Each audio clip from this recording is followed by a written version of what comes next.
Well, good evening and welcome to a special rescheduled episode of The Edge. I'm your host, as always, Trevor Lewington. Appreciate you being with us here this evening. As you know, on the third Thursday, we're talking to community and business leaders across Southern Alberta. These are folks that can help you build your life, build your business, and perhaps help build a community. Now, normally it's on the third Thursday, but in the third Thursday of August, we had a slight technical issue. So my esteemed colleague and guest here, Michelle Day-Miles, was kind enough to come back this evening. So thank you for that. You're welcome. You are the executive director of the Nikka Yuko Japanese Garden. Yes, I am. And so I'm looking forward to talking about tourism, the visitor economy, all the great things that are happening at the garden this year. Good. So, people are joining us from all over the world, and whether it's Roku TV or Fire TV or Apple TV or YouTube or the website, look, we don't care how you got here. We're just really happy that you're joining us tonight. Konnichiwa. Yeah, there you go. Can you talk a little bit about your career journey? Like, how the heck does one become an executive director for a Japanese garden? That is a very interesting question because there's not many openings out there in the world. So it's incredible when I think about it. So it's really quite interesting. So when we were just talking about this, but when I was a kid and growing up, I lived a lot of places across Alberta. So I was born and raised in Edmonton, and after 87, after the tornado, we moved up to Slave Lake, Alberta, and Canyon Creek was hit by a flood. So I don't know, disasters kind of seem to follow. Sit a little further away. Don't travel and live close. Actually, it was my mother's fault. But anyhow, and then we moved to Vermilion and Stettler. Then from Stettler, moved down to Lethbridge to go to university. And it was really quite interesting because growing up in so many different communities, whether it was rural or urban, I had an idea that it was every community had its unique culture. But I didn't really understand it until I enrolled into anthropology. Okay. And I thought anthropology, study of people, cultures, and organizations. Fell in love with anthropology. And at the time, I was working at Extended Care on 13th Street North. I was a dietary aide, and I was offered some free education, so I became a healthcare aide. Okay. And so I got really heavily involved into being engaged in that community with the workers and the residents. And so I quickly got involved into the union movement, and I worked my way up from the site to I sat on the Alberta QP board as a young worker, and then I was on the national board as a young worker. And I have to say, being involved in that taught me some pretty amazing skill sets.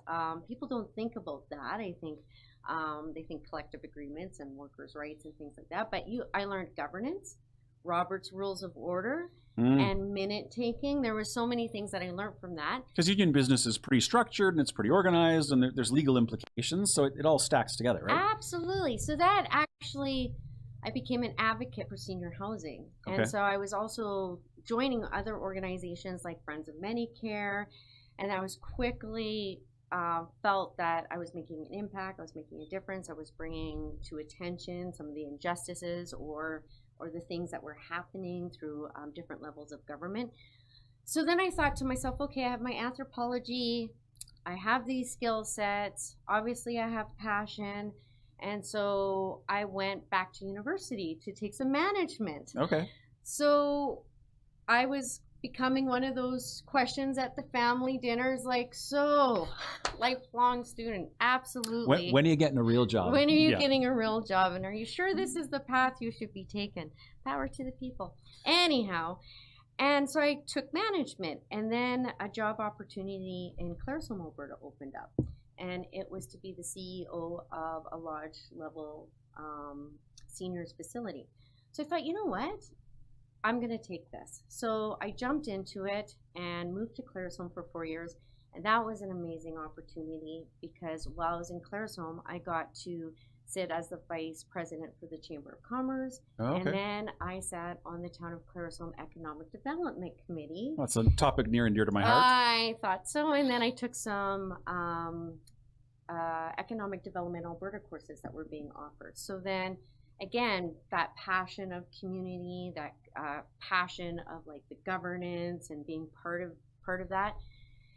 And then I decided at that time in my career, I was kind of where it was, and I thought, okay, maybe I need to go and explore a little bit more. And then I opened a 120 bed supportive living 4, which is a high level of senior facility and dementia cottages. So did a huge site commissioning, and I just in Claresholm also finished building 8 duplexes for senior housing there. Okay. So then I thought, let's do another site commissioning and another Let's just do a massive project. Let's just do this. So I did that, settled that ship down. I was living in Lethbridge at the time, commuting, and I thought, okay, and I was tired. At 38 at that time, I thought, wow, maybe a little pause. So I took a pause. And Nikka Yuko Japanese Garden had posted in the paper that they were looking for an executive director. And it was actually some of my friends that said, you know, you've got the skill set, you've got the governance, you've got this, you should do it. You love anthropology. And at the time I didn't know about the Japanese Canadian community, nothing about gardening, but I had the governance. And I took some Hinduism and Buddhism in university, so there was this interest. So I thought, I'm going to apply. And I did. And I was very, very grateful that they saw that I could bring these skill sets to them. So I joined there. And I was lucky to finish off why I'm here today is because the Lethbridge and District Japanese Garden Society invested in me. And they knew I didn't have the tourism and product development skill sets. So they put me through school through Travel Alberta. And then they also saw that we were a destination. So that's where the connection where they invested in me to get my Certified Destination Management Executive certification. So I have to just applaud any organization that continues to invest in their employees and watch their growth and how it benefits the organization as well. Okay, thank you for that. I mean, we're going to come back to the CDME. I want to talk about that some more in that certification process. But we get a lot of students that watch the show, and I'm always asking questions about career path, and I think it's really fascinating that, you know, it's quite okay that you never started out to become an executive director of a Japanese garden, and your path was a winding one across, you know, some entry-level roles, some service industry roles, but it just continued to build. And I think it's, you know, it's great to hear that story because it shows that the ladder of success is often like snakes and ladders, more it's up and down, it's side to side, right? It really is. And it's about when an opportunity shows up at your door, really ponder it. Really, like when I honestly did not apply at first for the Japanese garden. And then it was my HR friends at that time going like, hey, you got to do this. You maybe just try it. And I was just like, oh, okay, I'm not too sure where my next steps are, but I'm so grateful I did. And so yeah, just when there's an opportunity that you're like, is this for me? Is it not for me? Ponder it, try. And if it doesn't work, that's okay. Then you know. But if you don't try it, then you're never going to know where you can take that organization with your passions and skill sets to different levels. So yeah. So how long have you been in the role now then? 11 years, March 20. So over a decade. Yeah. Nice. Yes. And I know you to be a fairly passionate advocate for the facility and everything it represents. But can you talk a little bit about like what excites you about this job? Like why, I mean, 10 years is a pretty good time. These days, not a lot of people stay for a decade in any job. So why are you still there? What about the garden to you is so important, so exciting? I think I'm going to shift from the garden to the community. Okay. I think that goes back to the anthropology, our community, the culture. And I didn't recognize going in what type of community I would actually get to know. And since I've been there, I've fallen in love with the Japanese and Japanese Canadian community. I wasn't clear on their story when I first started, but when we say the words resilience, it's a group of people that show that every single day and throughout what they do. And so one of the things that also I think that tied in with the passion of my governance and my advocacy is understanding is why is there even a community here that a garden was created. So that's one of the first questions visitors have, like, why do you have a Japanese garden like here in like this is Lethbridge, Alberta? How did this happen? Right. And when I tell them we have amazing sushi at some of our restaurants, that even like what? I always start off to remind people that Lethbridge had the third largest Nisei population in Canada. So that means second generation Canadian. It also has the largest and oldest Okinawa settlement in Canada. So why here? And then that's where we get into the discussion of there were Japanese settlements pre-war. Because a lot of people think, oh, from the internment camps from BC, of course they all just came here. And it was like, well, it was strategic because there were already Japanese communities here in southern Alberta. And then in the 80s, when the government started to relax, there was another generation of Japanese that came to immigrate here. So when you kind of start learning of the diverse group of Japanese Canadians, because again, a lot of people say, well, Japanese Canadians, this is one big word group of people. But within that group, this is my anthropology, there are diverse groups. There's prefecture groups. There's Buddhist temple here. We have non-Buddhist Japanese community here.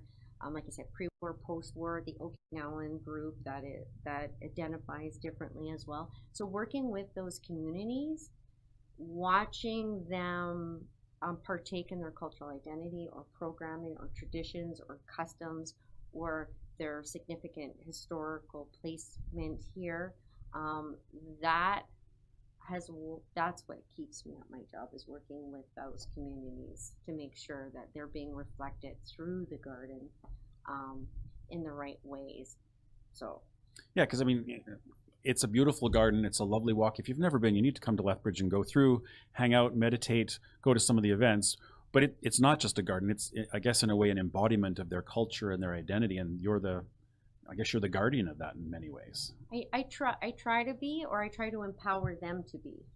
Because, so Nikka Yuko Japanese Garden, it's a 4-acre garden. It's a Canadian garden done in a Japanese style.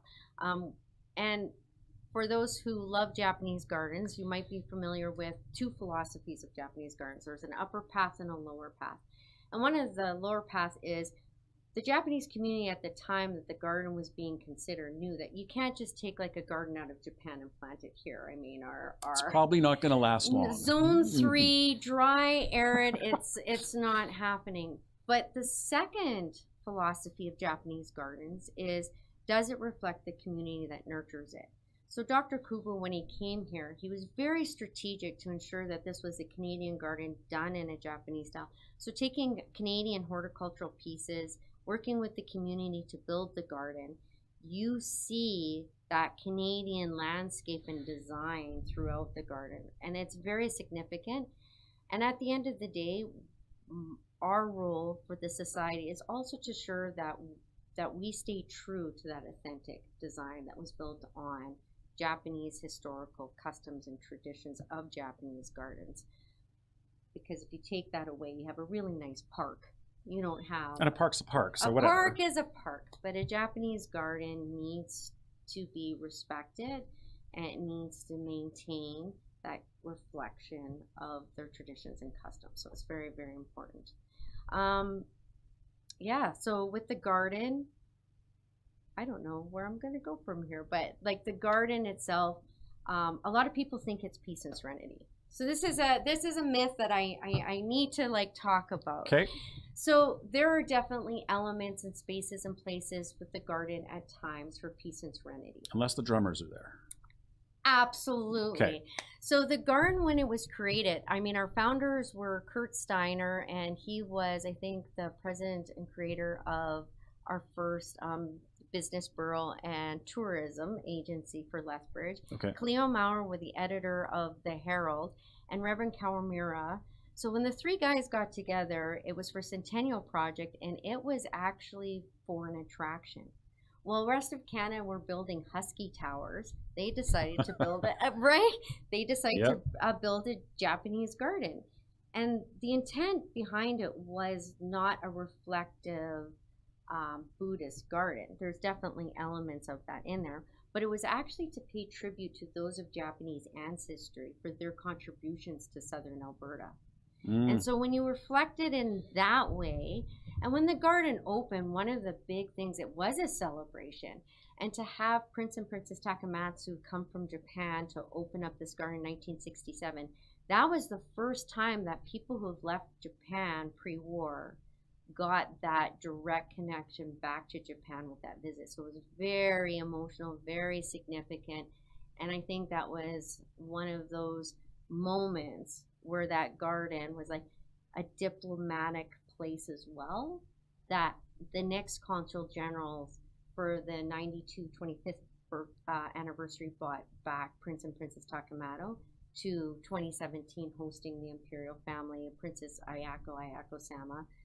And so even the Imperial family to bring the next generations every 25 years to make that connection, to make sure that the people here of Japanese ancestry, whether they were born in Japan, whether they were not, whether they immigrated from Japan, that the connection to Japan is very special. Well, and clearly to have the royal family and members of the royal family themselves physically here in Lethbridge, not once, not twice, but across multiple generations, I think underscores that significance to them as well as to us, right? Yes, yes. That's awesome. And we just, this last weekend, we had the Yosakoi dance competition, right, where we had 150 dancers from all over the world come to dance. And to have the Canadian ambassador of Japan, Mr. Yamanouchi, come, and that was his first presence of the garden, and he was just so happy to see this, his culture and that Japan-Canadian connection of seeing Yosakoi Festival here in a Canadian garden done in a Japanese style with such a connection to Japan. So to have that, and I think people when they come to the garden go, oh, it's nice, but if they go into the new Bunka Centre and read the diaspora that's in the exhibit now, go in and actually look at some of the oral history stories that Dr. Carly Adams, Dr. Darren Aoki, and their team have captured, like 150 stories of our local Japanese Canadians. And you know what? And it's a reminder of, I'm going to be just quite frank, on how discriminatory policies have hurt cultures and what are the impacts of that.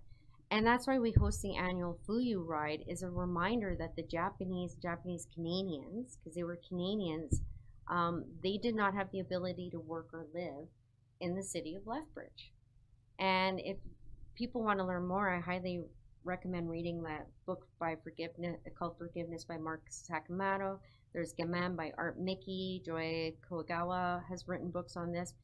But they were not allowed to work or live in Lethbridge. And one of the exhibits, we talked about Mel Murakami, who had to go in front of city council to ask for permission to come work and live in Lethbridge for Bird Construction back in the day. And that was met with such racism and such hardship.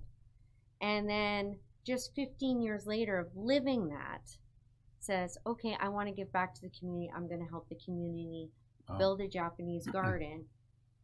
Volunteering, not paid. He was there to ensure that the construction of the garden was done and was done right and supported. So that story is so beautiful, but it is a friendly reminder of what discriminatory policies can do to communities. And yeah, I mean, not to do it again, hopefully. Well, it's a dark chapter in Canadian history, the fact that, you know, part of our community's history is an internment camp. Yes, it was wartime, but then it's the employment policies, the labor movement policies, the mobility policies that frankly weren't that long ago, really, when these were still you know, the law of the land, so to speak, right? Well, and just recently in the States, when they reenacted the Alien Act that enacted the first to put the Japanese into internment camps.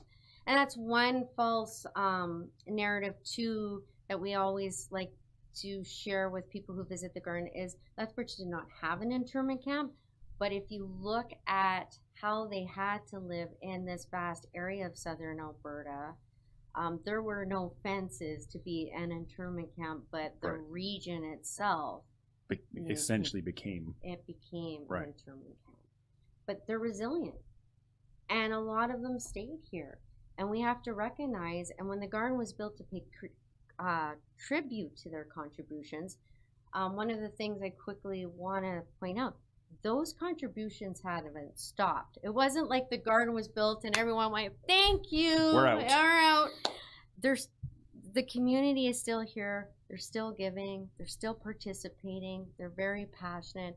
And to work with that has given me such, that's why I'm still there, because it's that relationship.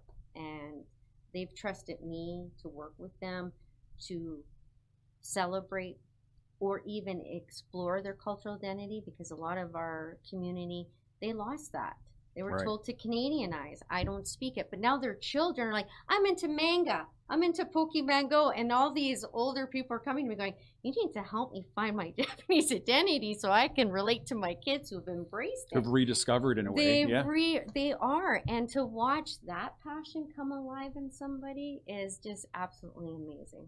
Very, very cool. Now, I want to come back to this idea of this festival came to, this event came to Lethbridge, but it's anchored by the garden. So we have an attraction, and then we've got, business. I'm putting my economic development hat on for a second here.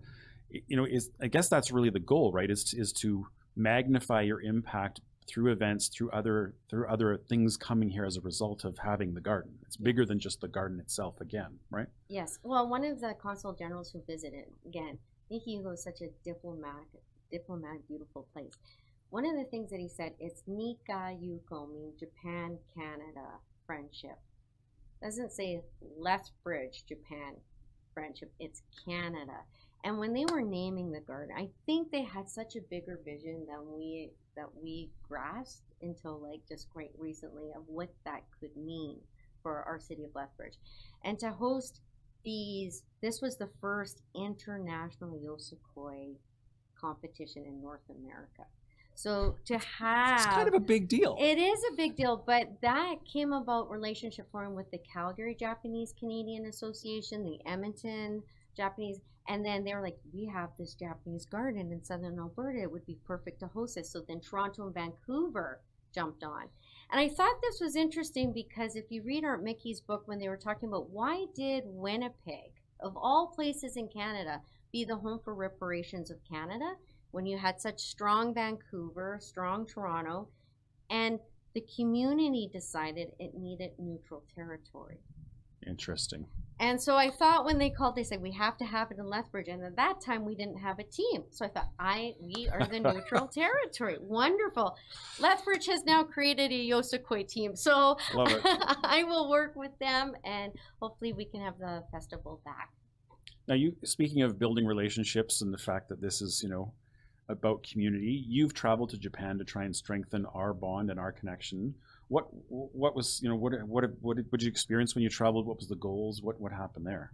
Well, the first time it was actually with the city of Lethbridge. We went on an economic trade mission there. That was amazing. It was my first time to Japan, so that was new. My role there was to, again, invite the Imperial family back for the 2017 50th anniversary. Okay. But the other role was to maintain the relationship with the Kumakura company that initially built Nikka Yuko Japanese Garden, and the relationship with Dr. Sugimoto Sensei, who built Nikka Yuko Japanese Garden. But through that, I've been to Japan 4 times, and I've been very lucky to be invited to the Canadian Embassy, the Alberta, Japan office. And we're always talking about ways that the garden and our community can work together, whether it's culinary, agriculture, arts and culture. And through, again, just always reminding the embassy in Japan and the Japan Alberta office, the consul generals have been such supporters where then they bring in artists and tours and making sure that the garden and southern Alberta and the Japanese community, again, maintain that connection currently to Japan.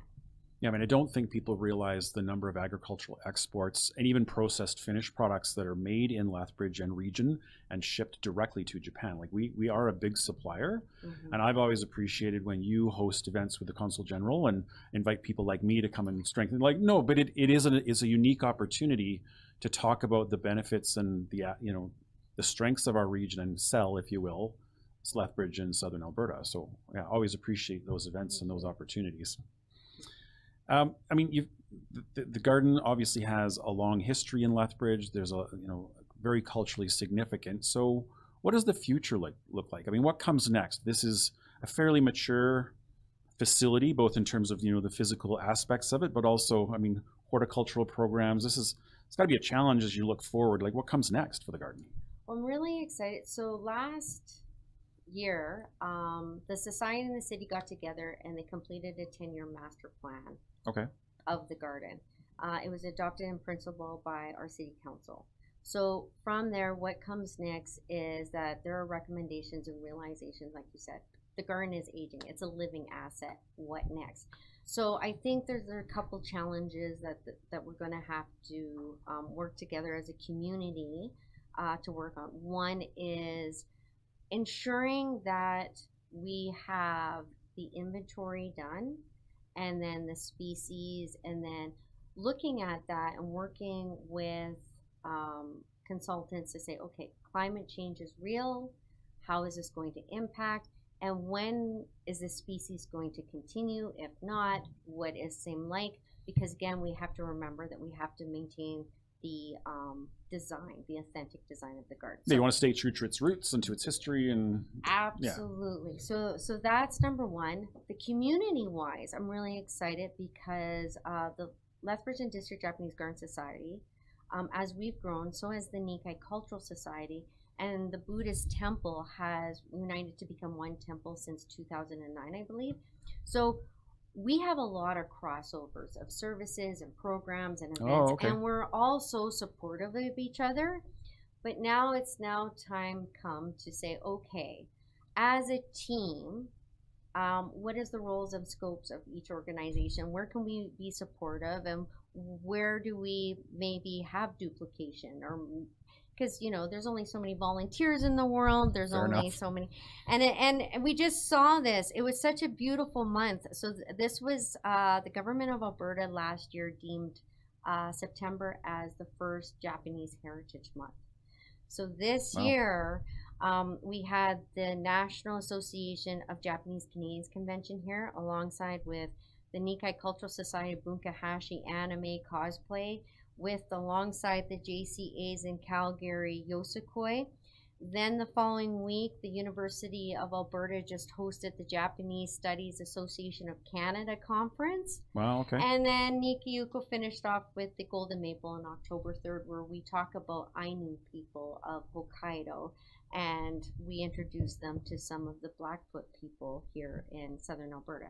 So as this 2 weeks of intense pulling it together and celebrating together and working together, it is very clear that we have a lot of crossovers. As we just hosted the Okinawan's 125th anniversary of the first homecoming here. So now it's like all of us are tired. All of us are taking a step back and saying, okay, as a community, how do we continue to build on this love and collaboration and communication, and what does that look like? So they've hired a consultant, and they're going to be working out a plan moving forward together as a community. Well, congrats. That already sounds like a very long list of great things all happening in conjunction with your amazing facility. Like that's a fairly impressive impact right out of the gate. Well, and I think it's happening now because back in the day, again, saying when the reparations came out to the Japanese community, one of the things that was part of the deal where they were offered a community center, but because of the damage and the fractions and everything that was going on at the time, everyone went no. So then when the Bunka Centre was created, and then the diaspora and the exhibit, I think then the community went like, oh, okay. We actually have a home. There's a spot that is very visible, and now it's out there. So let's continue on this. So I think it's going to be growth. I think that the garden itself might not grow. It's a historical resource, but I think the community is going to grow. And I think they're going to come up with even bigger and better events and festivals and just enjoy. So I'm excited about that. That's awesome. Well, thank you for sharing that. I want to switch gears a little bit, but it builds on your comment around festivals and events, because you most recently were just the chair of Tourism Lethbridge, which is our destination marketing organization and management organization. Yes. So as the board chair, can you talk a little bit about tourism more broadly in Southern Alberta and, you know, the importance of it to our economy a little bit? So the Destination Management Organization was created, I think, in 2019. So it's still a younger organization. Okay. But it was a much needed organization. So it was created, and so it's been doing a lot of really good work. And so, of course, starting any organization from scratch takes years. There's a little bit of work. There's a little bit of work. Policies, incorporations, team building, all of that stuff. But I'm happy to say that this last year, the Destination Management Organization, what it did do is it started with a base survey. They're called the Resident Sentiment Survey, Okay. where everybody, I think we got 900 responses for that survey for a city, which is That's very strong. That is very strong. And then the second survey that was done was just to the stakeholders. Because one of the things we have to even understand before we get into the tourist is, does our community want tourism? Does our community value tourism? And if we do, what kind of tourism do we want here? Yeah, let's be clear on what we want and what we don't want, right? Yes, absolutely. So I was very pleased to see that 70%, and I think I got this stat here, it's like 70% of residents are in agreement that they would love to welcome more visitors into the community. That's a pretty strong endorsement. That is showcasing that they're like, we're willing to welcome it, because there's communities that do not want tourists. Yeah, I mean, you hear the horror stories in some Caribbean islands and even some U.S. destinations where it's like tourists go home, protests in the street. We don't want you here. 70% of Lethbridge residents are good with more tourism. They do. Okay. So I want to be clear that the destination, why it's called the Destination Management Organization, because it is about the destination first. It's about our residents first. It's about building up the community. So they want to welcome people, that they want to develop tourism products to showcase their arts and cultures or their culinary products. And it's about also advocating for infrastructure to support tourism. Because there are also some destinations out in the world that are like, we love tourists, we want to have them here. We just don't have the infrastructure. We don't have the hotels to have people here. We don't have the transportation to get people here. So this is a great foundation to start. So now we're here. We know that our stakeholders are interested. We know that our residents are interested. So what is the next step now? And I think that's where it's highlighting some of the challenges, but realities of where we are in Lethbridge.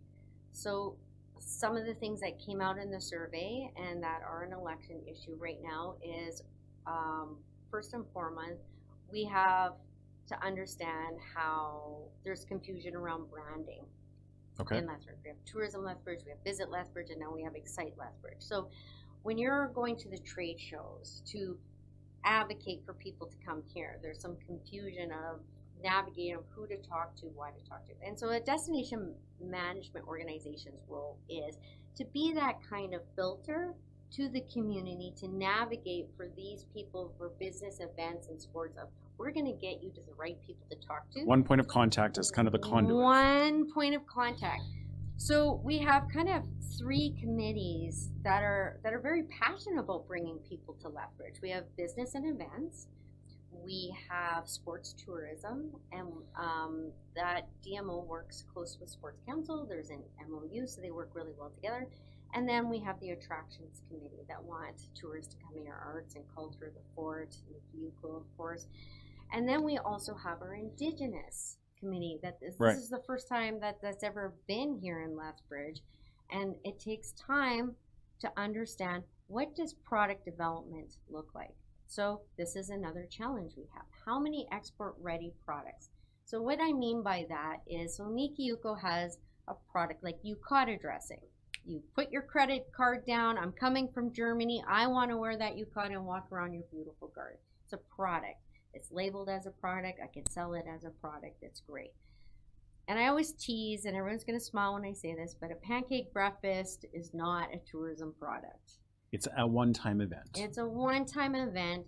So when we're looking at export-ready products, which Travel Alberta has listed what that takes, like, can you market it for 3 years? Will you promise it to that German traveler coming? What value is there? So we need more products. We're lacking export-ready products here in our city. So branding confusion, we need more products. Infrastructure, I would have to say that Travel Alberta has announced that Southern Alberta needs 1,725 more hotel units. We're short. Okay.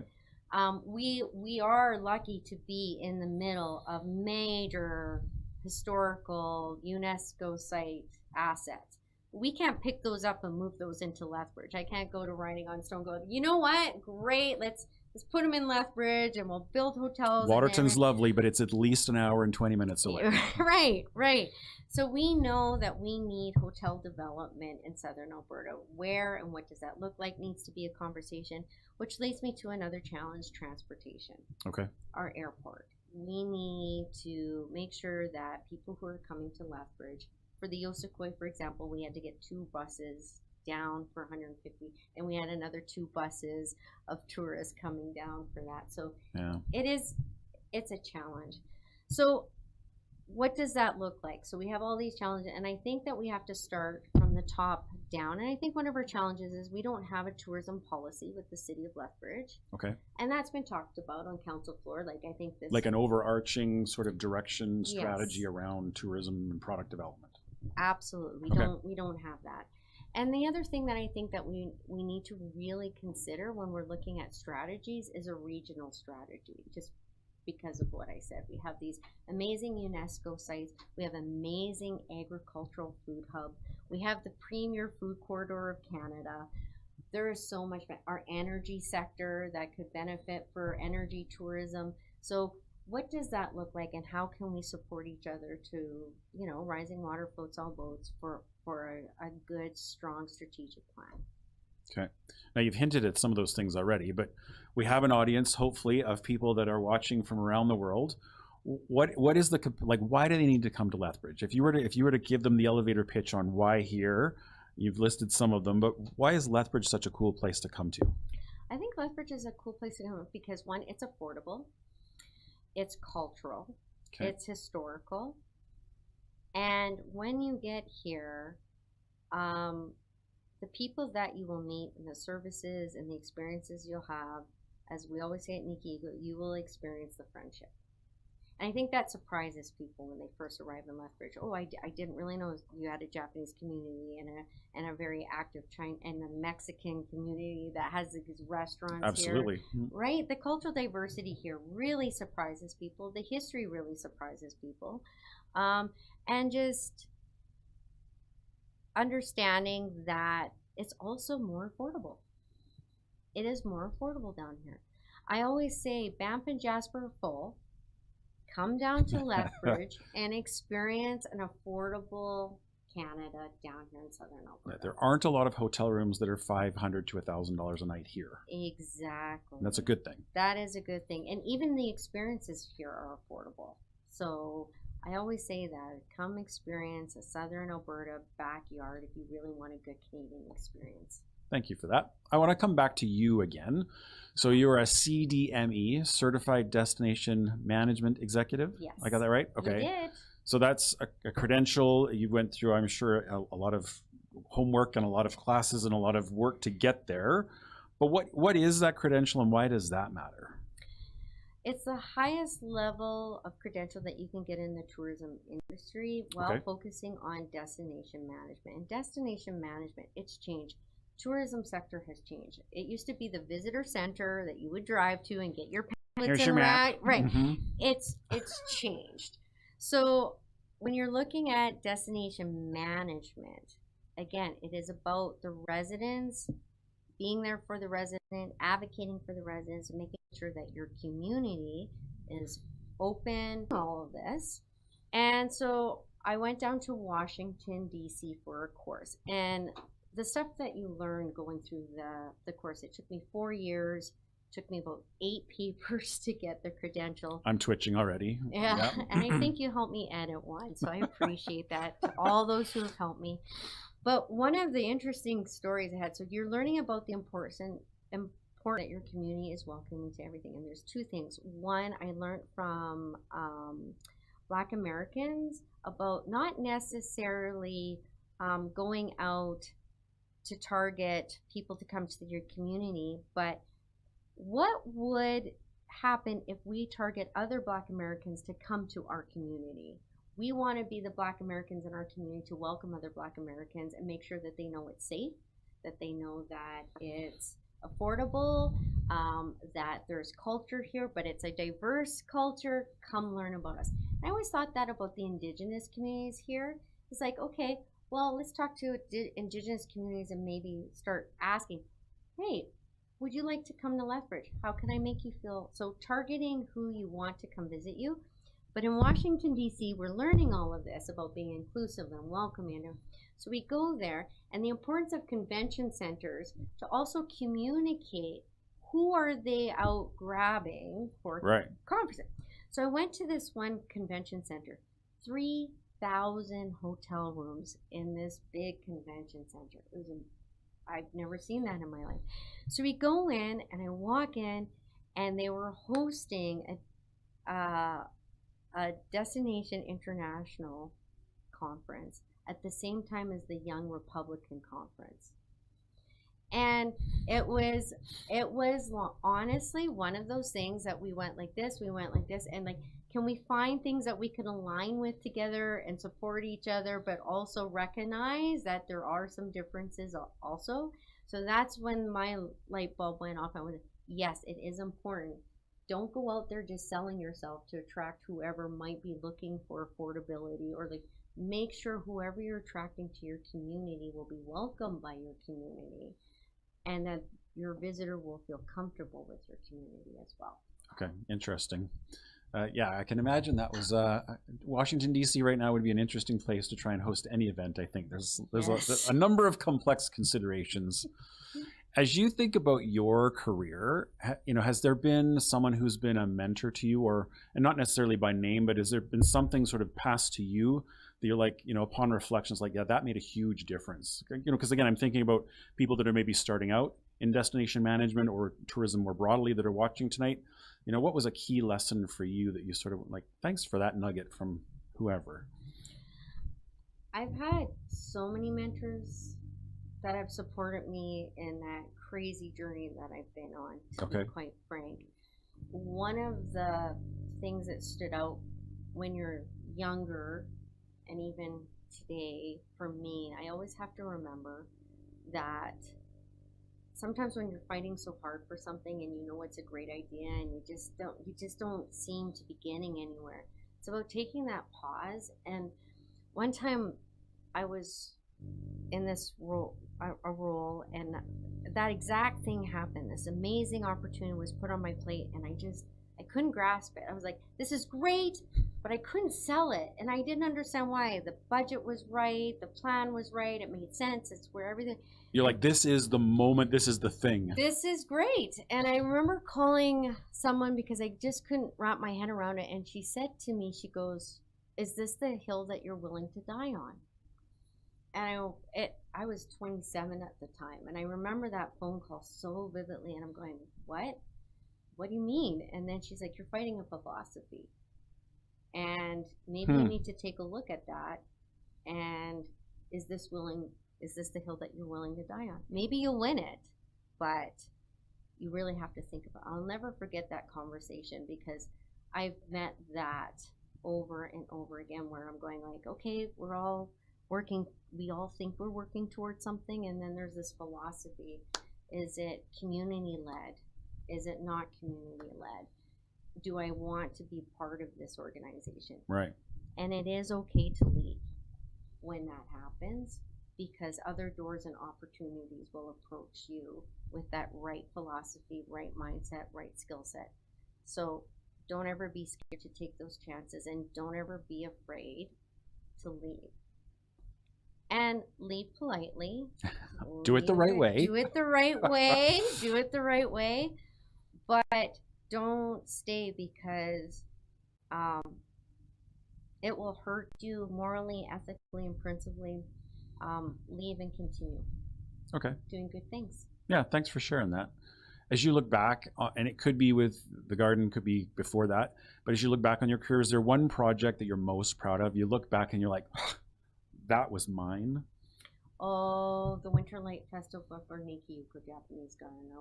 Coming up on its 10th anniversary? 10th anniversary. So clearly a sustained success. But tell us more about the Winter Light Festival. So the garden was May to October because a lot of our products in Canada are May to October. Because it's when we can go outside without fearing death, yep. That's correct. But I thought, but we're Canadian strong. Winter is our thing. And people go skiing and do weird things outside. So absolutely. They seem to enjoy it. And so I thought, you know, Winter Light Festival, but I wanted to make sure that we weren't just throwing up lights all over the place. Then I wanted to make sure that it stayed true to the beauty of the design of the garden. So that was very important. But then to watch, again, the community come out and celebrate their traditions and the customs in their winter months, just give a whole new 3 months of authentic products and experiences for people. One, to share them, and one, to like learn about them. So that was totally incredible.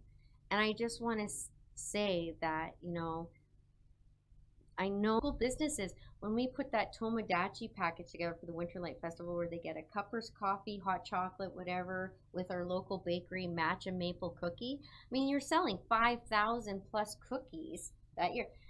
It helps our local economy tremendously. And what's even more beautiful is we knew that 4 years ago we did postal code tracking. 43% of our visitors came from Calgary. The Winter Light Festival is definitely a local favorite, but when you think about it, that's 43% of our revenue for the summer comes from Calgarians and from other tourists that come see us. That's outside money. And who wouldn't want outside money coming in to help support our community? That is free money from an economic development perspective, flowing into your economy, right? We love it. So it does make an impact. And so we have to make sure to even continue to make that bigger and grow larger. We need to have those key elements in place to do so, because there's only so many people in Lethbridge at this time. We have it maxed out. Please come see the Winter Light Festival on November 28th, right till the end of February. But those outside visitors coming in do bring their dollars, and it does benefit our community tremendously. Yeah, and again, I think it's such an interesting and powerful example because, you know, although it's wildly successful and it's grown and huge visitation numbers, to your point, it's part of a bigger ecosystem. It's a bigger conversation around infrastructure, around brand, around market access, and all of these other components that you as the executive director of a facility don't really have scope or even the ability to necessarily influence directly, right? Like, that's correct. It requires the community to get around and support this whole economy. And then that's where our DMO comes in place. So as my executive director hat, I go to our DMO, I'm like, bring me hey, make this happen. Make this happen. Like, get us on the Travel Alberta itinerary. Advocate for us on the provincial level for, like, you know, maybe summer grant funding that helps students stay here in our community from the university or the Lethbridge Polytechnic.